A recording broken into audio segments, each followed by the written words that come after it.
Friends, welcome to choice dairy. So ரீசெண்டாக நம்ம வந்து பார்த்திங்கன்னா எக்ஸிபிஷன் போயிருந்தோம் சேலமில்.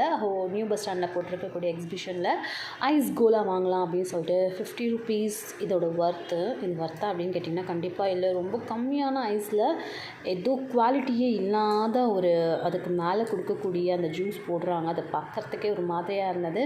பட் ஸ்ரீ சாய் கண்டிப்பாக இது வேணும் அப்படின்னு சொல்கிறதால ஓகே நம்ம சொன்னால் அவன் கண்டிப்பாக கேட்க மாட்டான். அவனே வந்து சாப்பிட்டுட்டா இதுக்கப்புறம் இதை வாங்கவே மாட்டான் அப்படின்னு சொல்லிட்டு ஓகே வாங்கி கொடுத்தாச்சு. இந்த கப்பை பாருங்கள், சைஸ் எவ்வளோ கம்மியாக இருக்குது அப்படின்னு சொல்லிட்டு.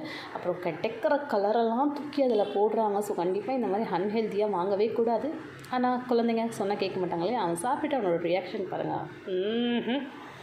ஓகே, ஸோ இதுதான் இந்த வ்ளாகில் நான் உங்களுக்கு கூட சொல்லணும் அப்படின்னு நினச்சேன். அண்ட் அடுத்தடுத்ததில் உள்ள என்னெல்லாம் இருந்தது, நாங்கள் என்னெல்லாம் பார்த்தோம் அப்படிங்கிறத கண்டிப்பாக உங்கள் கூட நான் ஷேர் பண்ணுறேன். வீடியோ பிடிச்சிருக்கு அப்படின்னா கண்டிப்பாக சப்ஸ்கிரைப் பண்ண மறந்துடாதீங்க. நெக்ஸ்ட் வீடியோவில் பார்க்கலாம். பாய்.